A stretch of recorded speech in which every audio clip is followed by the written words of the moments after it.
Okay, here we go.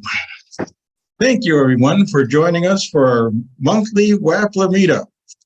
We meet the first Friday of every month at 4 p.m. Netherlands time, the home of Wappler. Please keep an eye on the coffee lounge for updates. And if you have any questions, please reach out to me. My name is Mark on the forum. I would like to start off by saying that our next meetup is the first Friday in November, Friday, November 4th. Paul is going to do a follow-up of his very interesting and highly viewed video of inside his brain. It's just really very interesting. Could fill a library, I think, but it's some wonderful development. So I also want to use this moment at the beginning of the video to invite Wapplers that are viewing this to feel free, if you have a favorite Wappler tool or a favorite Wappler workflow, or if you've developed something new in Wappler that you want to present to the community wants to hear from you. I would ask you to invite you to reach out to me, Mark One on the forum, and we can get you hooked up with a meetup event, and we'll make you famous. So without further ado, we have three of our most famous and handsome Wapplers with us today. Mr. Brian English, he's got some really awesome videos out, some new ones especially. Mr. Jon Stanton, all around nice guy. And Paul, of course, from South Africa, who has some really detailed videos as well. And I want to give a shout out, thank you to Ben Pleasure for posting these meetups on YouTube and for giving up his beauty sleep at 1 o'clock in the morning so he could be here.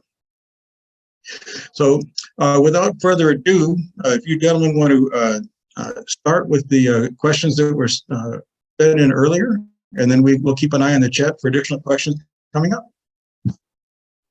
Yeah, I'm gonna of the participants that have joined us up till now, if you submitted a question, perhaps one of you may like to give us your question now, and then one of us hopefully will be able to give you a meaningful answer on that. Maybe if we start with, we'll do it alphabetical, shall we? Yeah. Christian, have you submitted a question? You're muted at the moment. Yes, yep. Yes, I did. Can you give us? Yeah. I sent you something, yeah, around 9:33.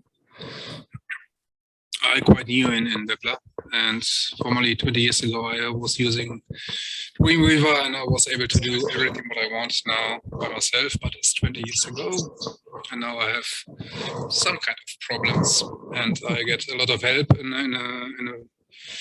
a community, but some things are not quite good now. Do we have a mail there or just... I'm sorry, can I just ask everybody else, very broken audio I'm getting. Is everybody else the same? Yeah, let's try muting everybody. Yeah, try again. Should I? Yeah, please. Okay, I can't share my screen.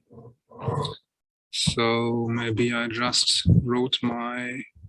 If you can just tell, we probably have a copy of your question. If you can just tell us which one was your question. Yeah, it was question for the how-to meeting. I sent it 9:33 from info@cgevents.de. Okay. Yeah, I'll see it here. How can I forward the user to your area after logging in and only showing them their own content? Admin, clients, freelancers, locations. Okay. Okay, that's probably something I could help with there. So pretty much you're trying to show different content to different users. So obviously if you've got an admin user, you need to show the admin user only administrative sort of forms and administrative access to different areas. And so pretty much you're using the actual permissions section of the security login side Obviously, that kind of extends a little bit into other areas. Let me just share my screen here, and I'll try and show you on an existing project. Probably be easier. See a screen share.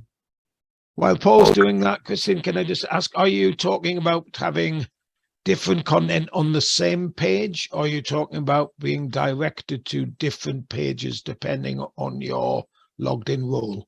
The second one. I have, just to explain, I run an event agency and I want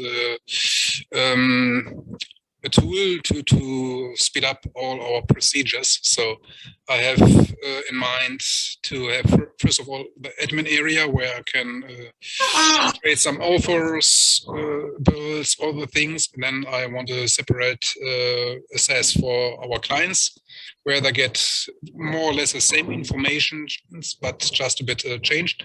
Also, we have some service providers or freelancer. They need their own area, some kind of information, and for locations, so for event locations. And my idea was just one login site, one login page, giving you informations, and then he direct you directly where you have to go.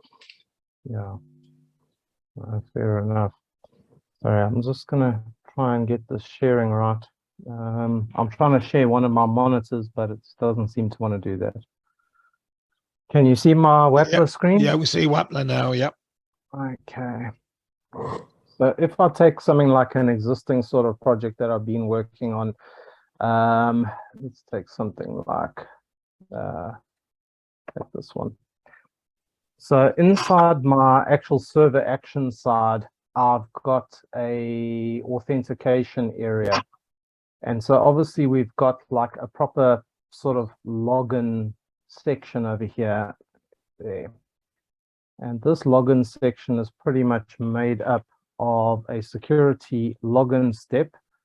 And then I've got the actual security provider here, which is where pretty much everything happens. So we've got obviously just the name, the secret key, which is just the default. I tend to always use database style security as opposed to single or static. And to be honest with you, I think that it probably is always a good idea to use the database side rather, especially if you're going to have users with various permissions, etc. So if you look at then I'm obviously just going to my database connection. And if I go to the users and permissions table, can you see the pop-up that came up? So if I go here. Yes. Just to interrupt you, sorry. I already follow the tutorial of Brian, so I did exactly that, but it doesn't work.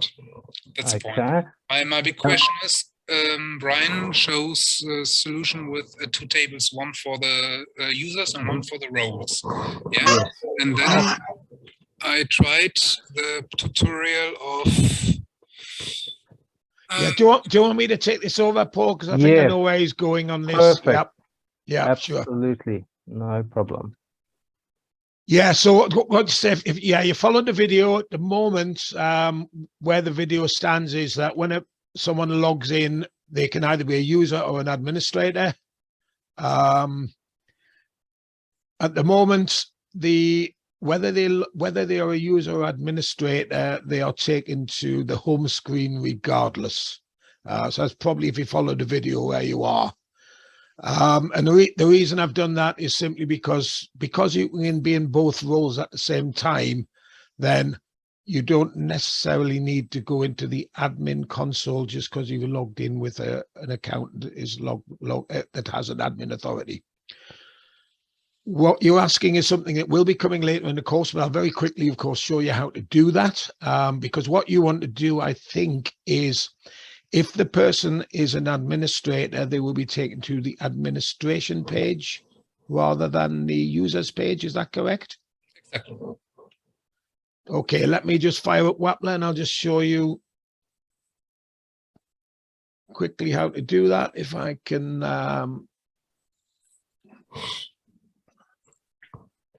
In my mail, I wrote you what I did. Yeah, now I know which mail you mean now. Yeah.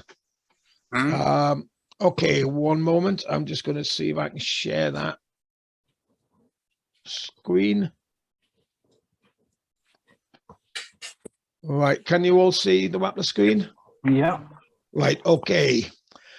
So at the moment, what happens is that when you log in, within the login action,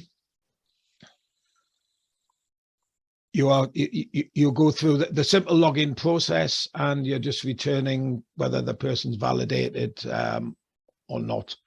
What you want to know is if that person is an administrator, so you can direct them to the administration page if needs be, correct? Exactly. So what I do on that situation is I will add an extra action in after this. And that's just popped up on another screen, and the damn thing won't drag across. Okay, can you see it again? Yep. Yeah. Yeah, right. Okay, so what I would do is add a next stage in. And what I would do is I would add a database single query. And I'm going to call that is admin. And what I'm going to do is to query that user table joined to our role table on the user ID, as we've done in other places. I'll just randomly select a field. We don't actually need the field as such. And then I'm going to say it, but the condition is that the role is A for admin. What that means is that after the person's logged in, it will run a query. It will find out if that person has an administration role and will return a database query called isAdmin containing the user ID. You have to add the field for the ID as well. Yeah. For the identity. We've got just the ID. In actual fact, all we want to do is test for the presence of this. Because of course, if that person isn't an admin, because that's a single query, it will return null. Sorry, Brian, I meant in the condition.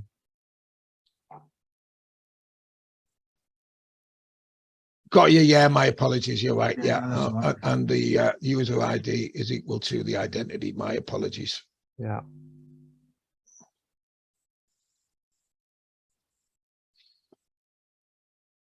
Wonderful teamwork. So yeah, well spotted. Yeah. So basically what we have now is once that person's logged in, we just do a simple query and say, does this person of ID, whatever it is, have a role of admin? And that will either return the ID of the person or null. Because we have that as output, we can then use that as the condition for our redirect. So if I just randomly pick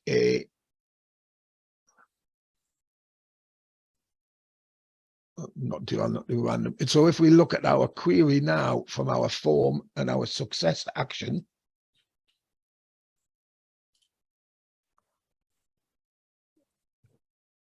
we can actually see now that we have a value returned, as we would if I saved that. Sorry.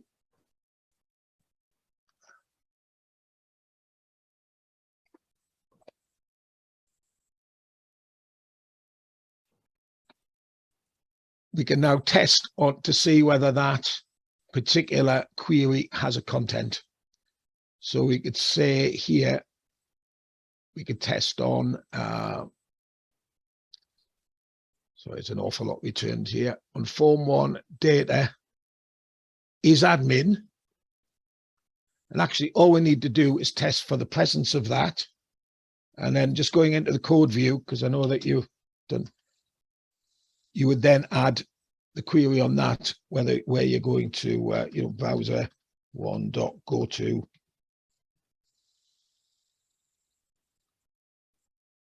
home :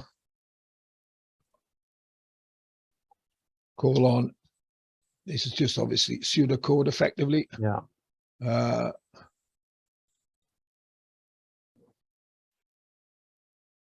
colon browser one go to.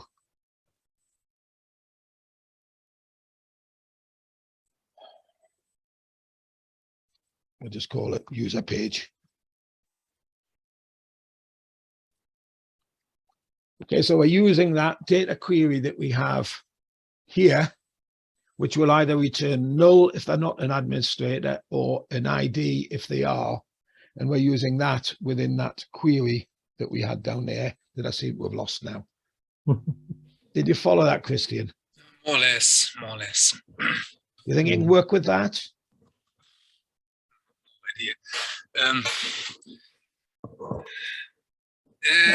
Let's. The problem is my deep programming skills are gone. So you know what I mean. It's normally I did simple if functions by myself, but it's 20 years ago, and now everything looks different. So I have to start from scratch. Yeah. So what I'll do is, if you want, I will email you the code after this session, just to help you out, because I'm conscious we're 20 minutes in and we've got a lot of other questions. Quite happy to establish a private message dialogue to sort this one out. But that's basically the principle you need. Now, if I remember in your code, you actually had the data query, and at the end of the server connect statement data, you had brackets 0, brackets off. Yeah, and by that 0, that means you're always referencing the first position in an array. Now, if you've got a join, you might return 2 or 3 different, I think in your stage, 4 different roles. You can never guarantee that the first role in that array is going to be the admin, and that's why you're failing. But I'll explain that in more detail, and the PM is probably the answer to that, rather than us spending another 5 minutes or so. You okay with that? Yeah, that's true. Yeah, sure. Okay, great. I'll just throw in one other thought. I hope I'm not going to overcomplicate things, but another way would be to do it all in the API side of things, whereby instead of returning an output that's either null or contains someone based on their status, their role, you could return the path to where you want to redirect to. So in your API, you could then say, if they're an admin, redirect to /admin. If they're a user, redirect to /user, and you're returning the value of the redirect. And then on the client side, in the page, you're setting a browser redirect to that value that's coming back from the API. And it doesn't matter if anybody tries to forge it, because you'll have security restrict on your admin page anyway. So if they try and go to /admin, they'll be bounced away from it. So I favour doing more on the API side of things rather than the front end. So that's just another way of looking at it, which hopefully is helpful. Yeah, I'm just quickly drawing that up for you as we go through, because it'll only take a couple of seconds. So what we'll be talking about is testing on that value. What we can say is redirect, excuse me, page, my typing is as bad as ever today, and then we'd perhaps send that to a page called home. Alternatively, so we're going to say else, sorry, add an else, and then I'm just going to duplicate that, drag it down.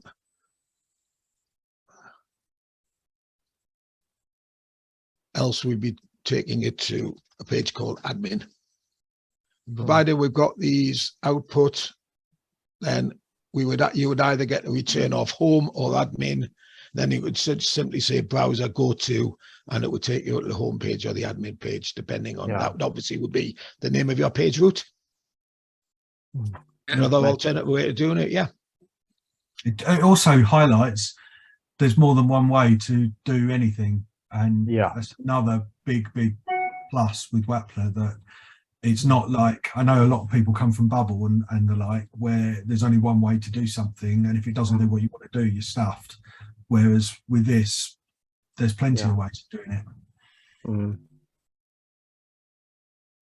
But say, by all means, give me a private message on the forum, Christian, if you're still unclear, and I'll happily send you more information. Okay, great. Okay, no problem. Thank you. Okay, who was next? Anybody like to tell us what their question was, please? Sure, I'll give it a go. First of all, I want to thank everyone very much for taking the time to do these type of things for us less knowledgeable people. So it's much appreciated. So my question is, I'm going to go ahead and share my screen real quick and give you an idea of the form that I've somewhat are trying to create. Oh boy. Oh, I don't know what admin will have to allow you to do that, I think. Yeah. I've just done that. Okay, great. Okay.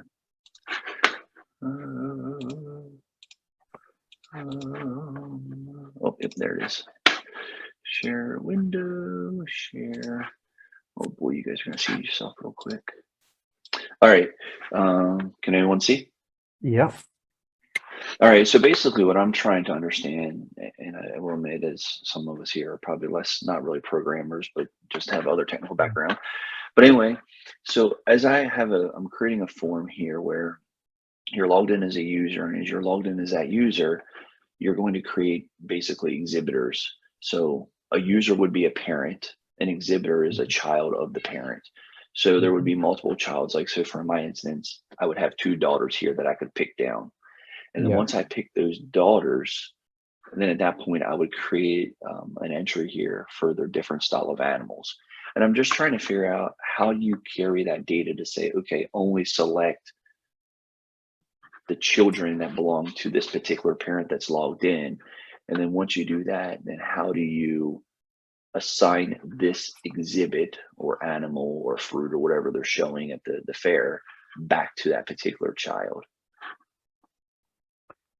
I think it's sense? completely dependent on your design of your database, to be honest with you. I mean, that's in my personal opinion. Brian could probably confirm that.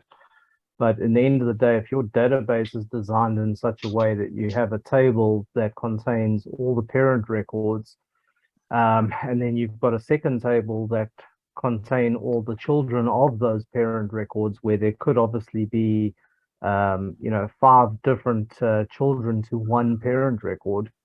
And then it's a classic subtable, isn't it, Paul? Yeah, you just have to dig down deep. It's kind of, if you had to do a simpler version of this, would be your country, would be like your country going down to your states and cities and all those sort of things. Every selection the user makes is dynamically dependent upon what they've chosen last, and it's just part of how you do your database, and your actual queries to it will always then return the children of the parent query. So I don't know if you've got a database already designed that, and how you've done it. I have one designed. So my users, aka the parents, is one table. My exhibitors are another table. My exhibits are another table. So I've tried to break it out as much as I could. Yes. For every, I guess, data type, I don't know the technical term, but every database type. Yeah. Yeah. Did you by any chance view the video I put out a few weeks ago called Joins, Subtables, and Multi-References? I have not. Is that what I need to? I think you'll find that the answer to a lot of your questions are in there. That describes the different data structures that you would use, whether it be a left join, an inner join, a right join, where you would use a subtable, where you would use a multi-reference. What it does is it talks you through the process within a database, but shows you what the equivalent output would be from that. Now, also, that's actually the practical implementation of that is also the next module that I'll be putting out for the Wapplify course that I'm doing at the moment. So I think if you were to look at that video initially, Richie,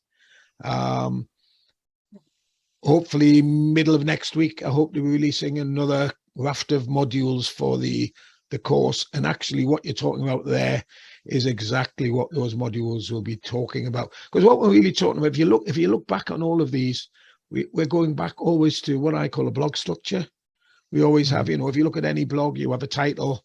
Within that title, you will have content. Within those content, you will have comments from different people. You'll have different reactions on each of the comments. So it's like an upside down tree with where the blog's at the top, and then the users are below, and the comments, and then the reactions to the comments.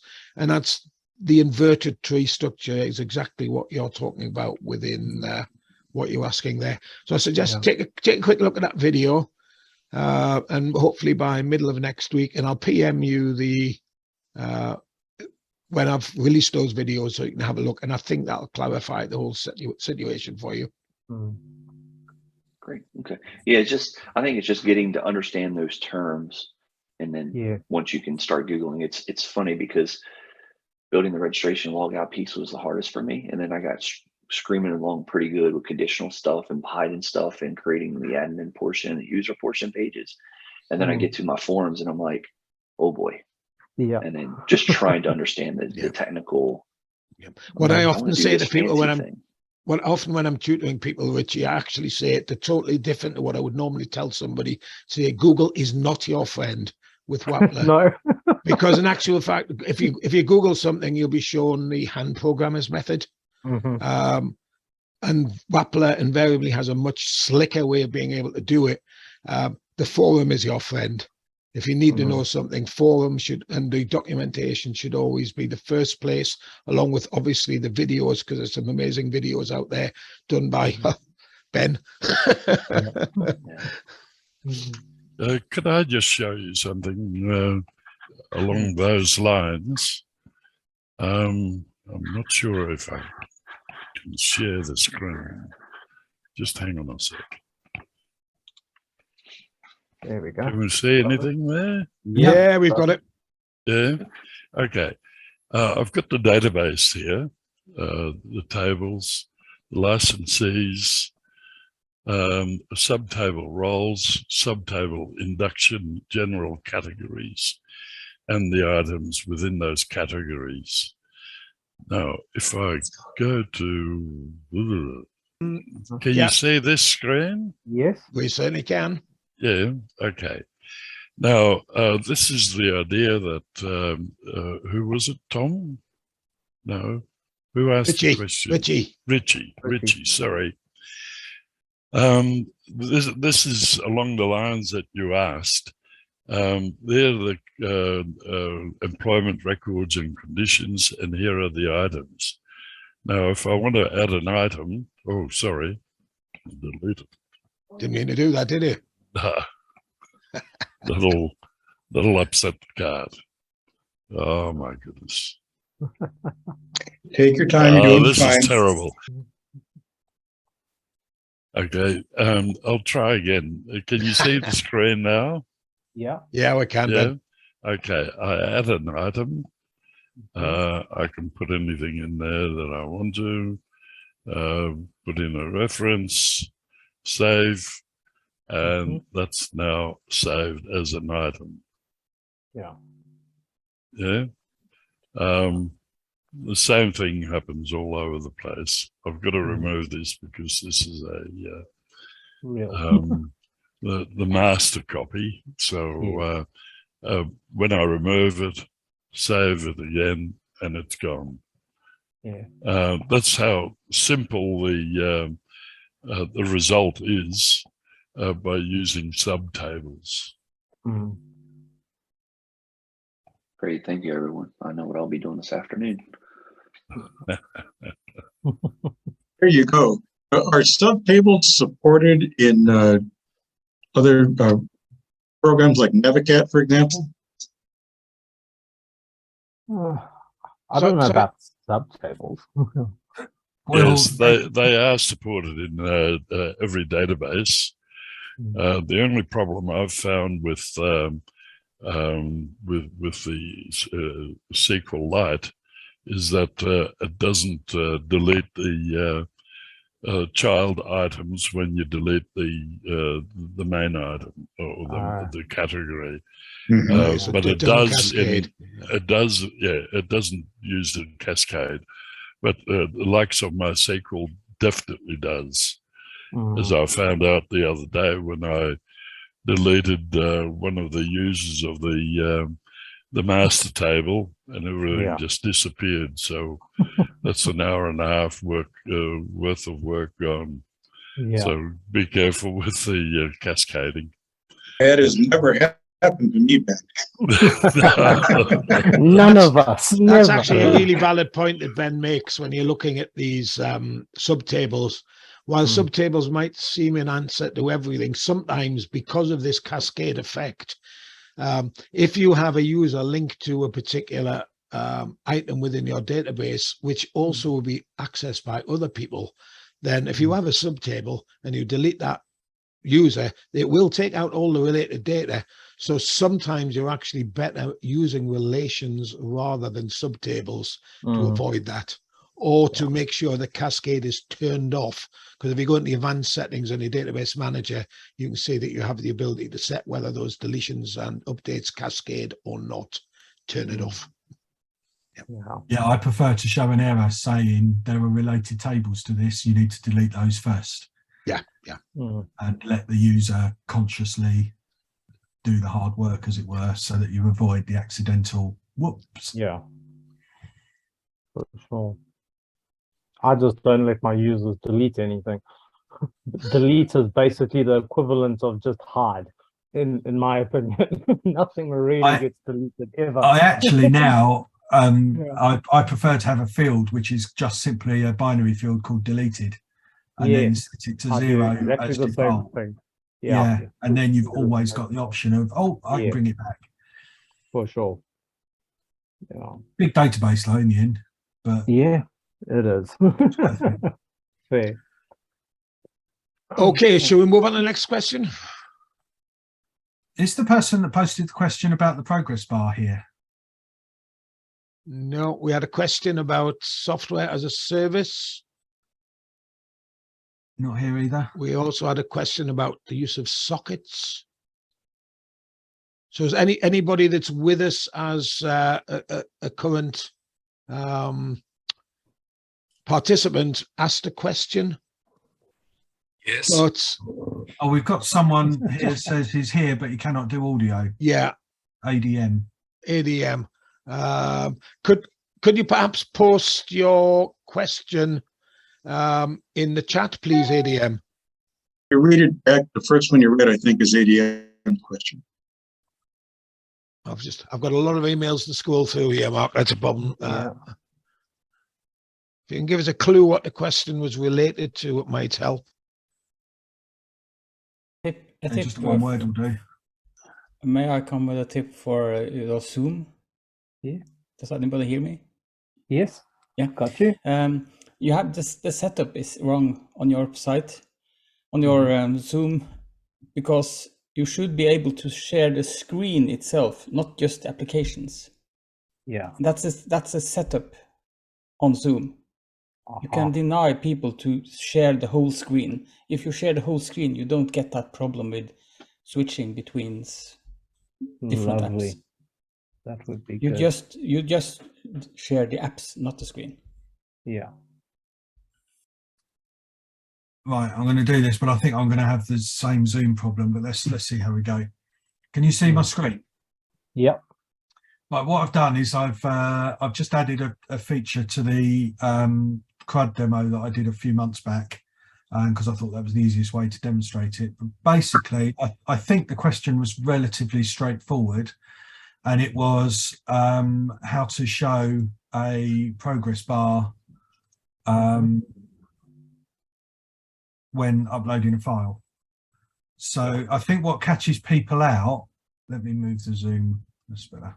What catches people out, I think, is that Wappler gives us 90% of the work, but it doesn't do that last bit, which in the progress bar, in the bar itself, we need to create the style of the width.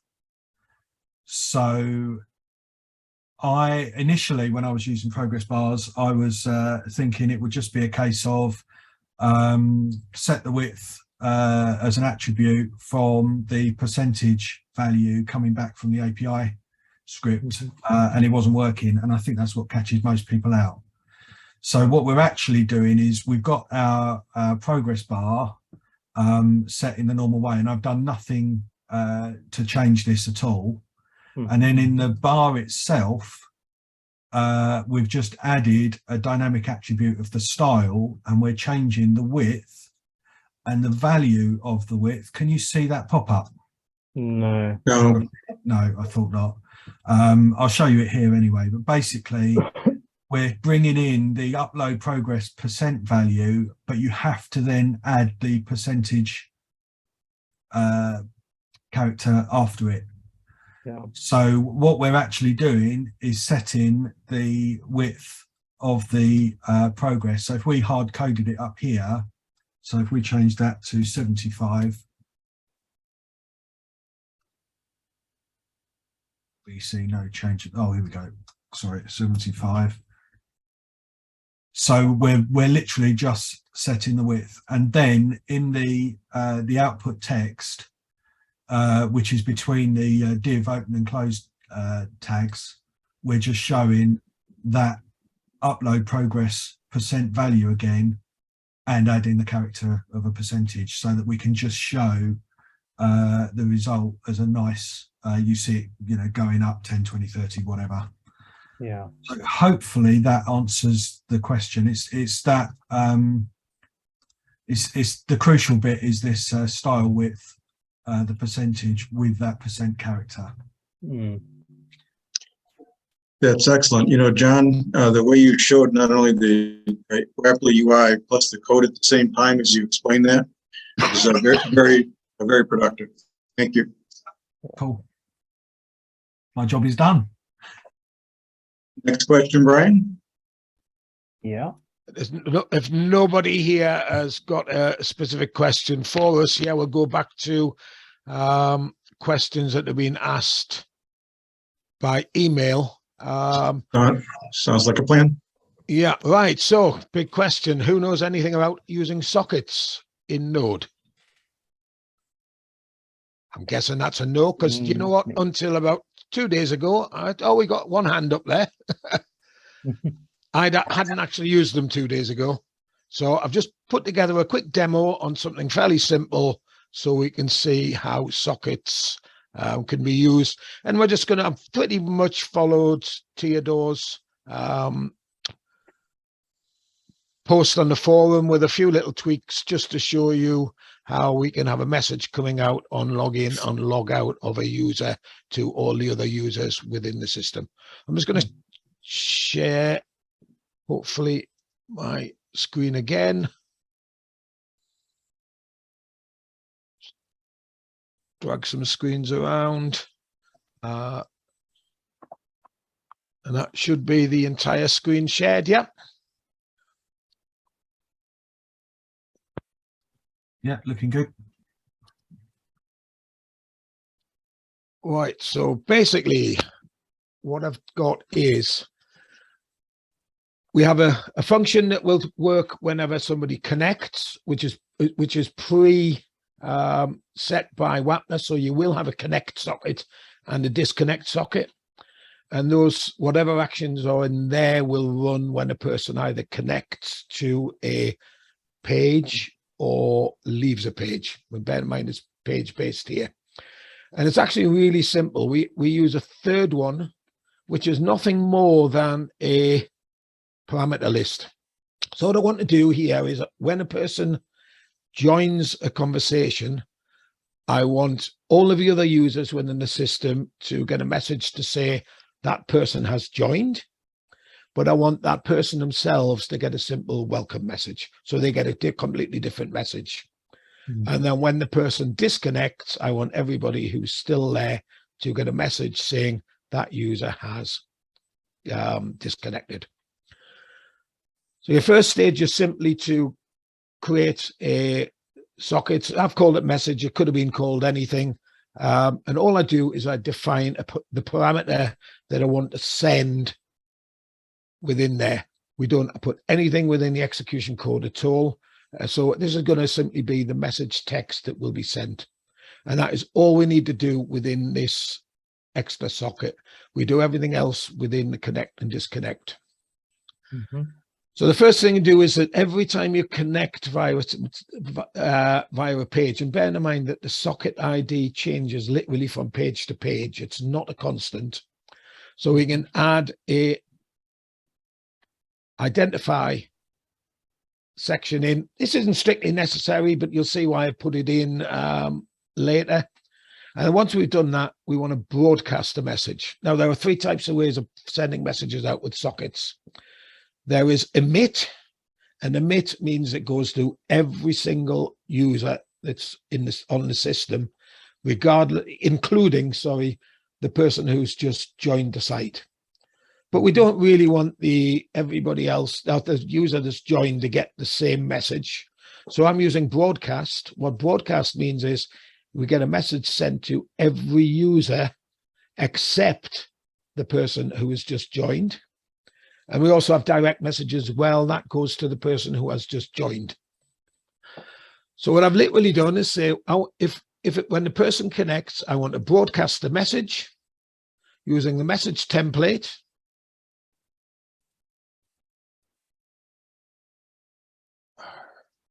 I don't know why that lost its text there. I'll just reopen it. Broadcast a message, and what I want to do is basically we're just saying a user joined the site, and I've actually just tagged the value of identify in there, and I've only done that just so you can see how these values change constantly, so you're aware that you can't use this as a reference to system-wide. And then I want a direct message to the person who is actually logged in, so that we have their socket ID. So the person who's just logged in gets a welcome message and nothing more. Disconnect, socket identify again, that's the user's identity, effectively temporary identity. And then I want to broadcast that that person has left the room. Incredibly simple, literally just a couple of message broadcasts, etc. And then what we need to do is just a page to illustrate what's happening here.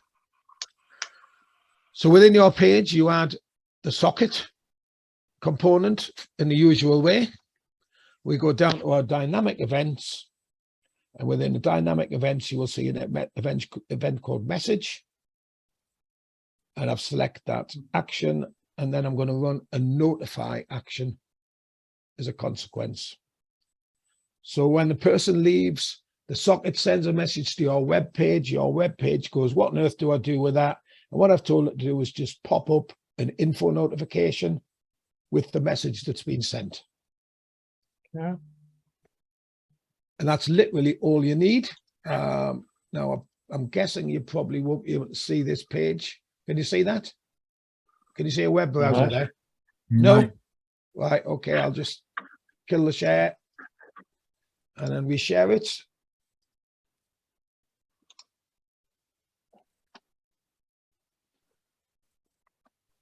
Okay, can you see that now?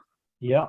Yeah. Right, okay, so I'm just going to hold on a more. I'm just going to clone that a couple of times.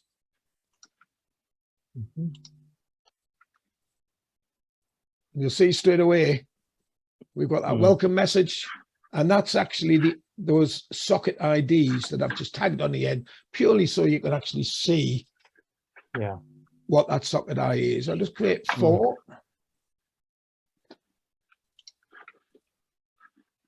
I'm just going to tile them now.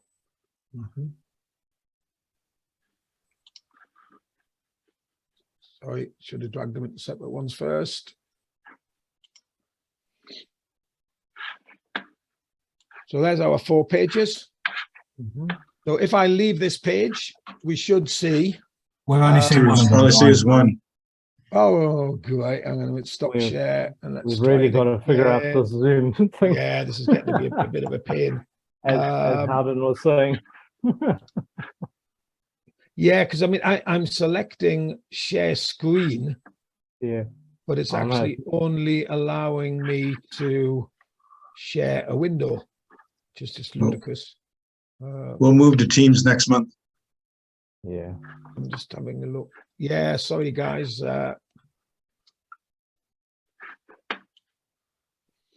What you can see though is the results. So, which can you see one of those screens? Not now. Nothing yet.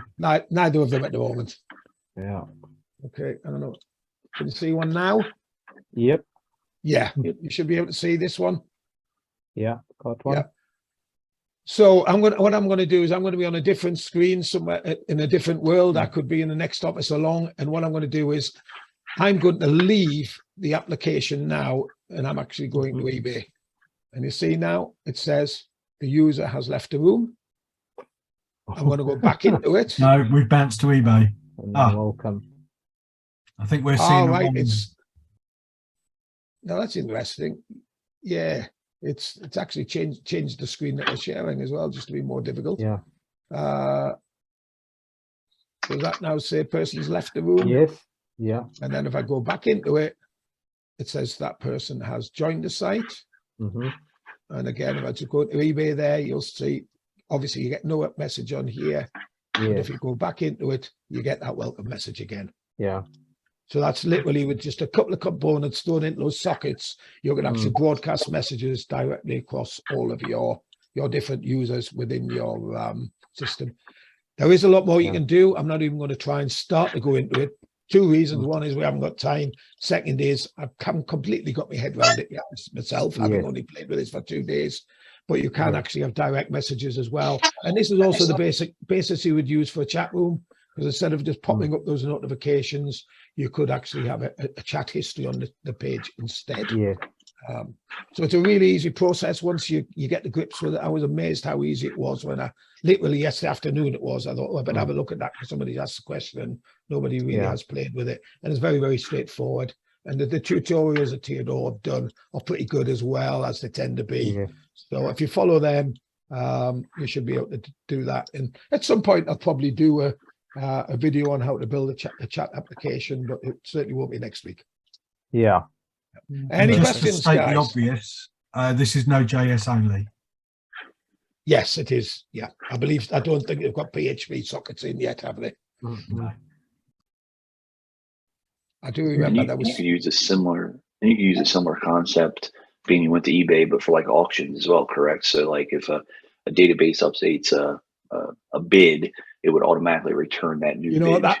That is an amazingly good illustration of where I would use that. Yeah, that's a really good example. Yeah, user X has just bid on this item. Yeah. Also, if you want a bit of publicity to show how good your site is, I was on a site the other day, and every time somebody bought something off the site, a little bar appeared saying, such and such a person has just purchased this item. Just makes it gives that bit of interaction with your customers, and it's tend to make a site maybe a little more sticky that way. Yeah. You can do it with scheduler if you're using PHP, but there's a lot more drain on the server because you have to. That's right, because it's got to be pulled as opposed to dynamic. Yeah, exactly. So it's a fudge, but it's nowhere near as good. Yeah. I see Christian in the chat has said that he's got some more questions if you need more. Well, we'll leave that to Mark. I mean, we're hitting the hour point at this stage. We are. I think there was a couple more questions that came in by email beforehand. Since we asked for those, I think we have time for one more. Yeah, I think somebody asked how to use NGROK. Yeah. It's actually a really useful thing for people to know. It's fairly straightforward. I can demo that really quickly if you would like me to. That sounds like a perfect way to end our meetup today. Thank you. Okay, let's get ourselves back into Wappler. I just need to share that screen again.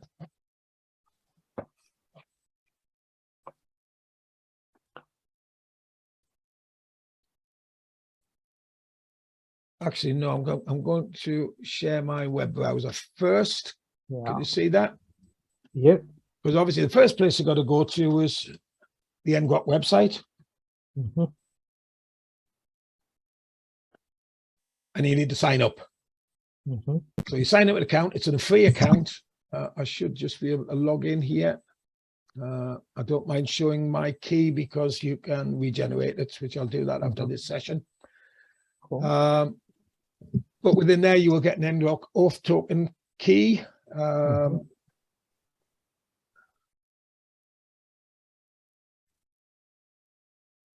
There's one of these screens actually has a, you can paste it from here. Token screen. No, I bloody don't want to upgrade the subscription. How dare you? Set up an installation. That's your auth token there. And you will need that for Wappler. Just the numbers at the end. There is somewhere on here a place where I can just click and copy that externally, but I haven't got time to mess you about. So there's your token you want. And we're just going to now stop that sharing. And I'm going to go into Wappler again. We'll share that.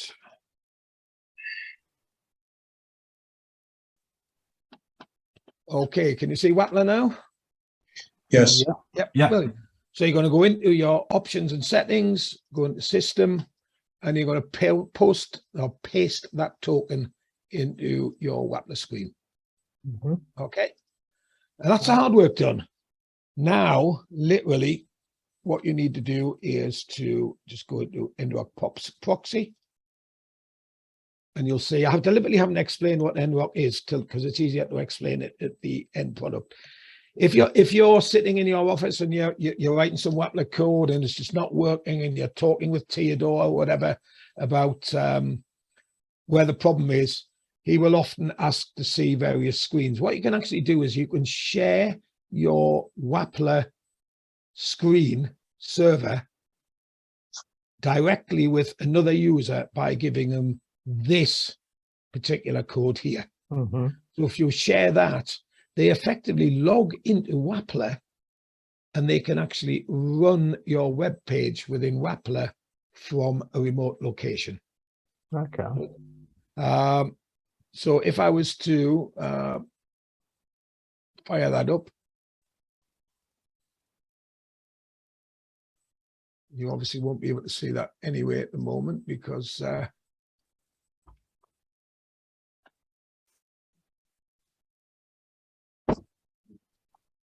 I'm just getting warned I've got another appointment in 10 minutes or so. Yeah, so you click that.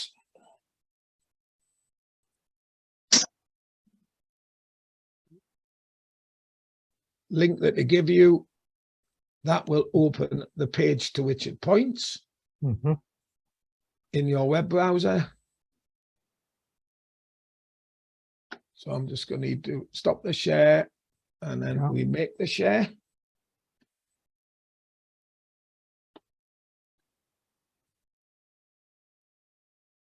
And that Mhm. is actually the page that's shared. That is actually now running. That is viewing a web page that is running internally on my copy of Wappler. I was just Okay. going to throw something out there, Brian. Do you Yeah. want to paste that link into the chat? Because we Yeah, could then sure. click on the link and Good that idea. would Give me a second. properly demonstrate.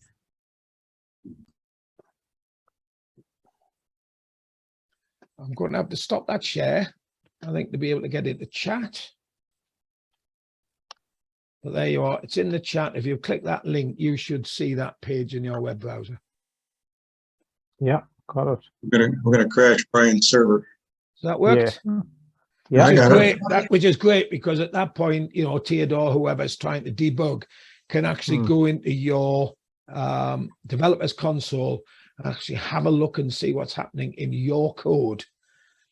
So it's an incredibly powerful debugging tool. Now, when you do that, when you select NGROK for the first time, it will do the usual npm install.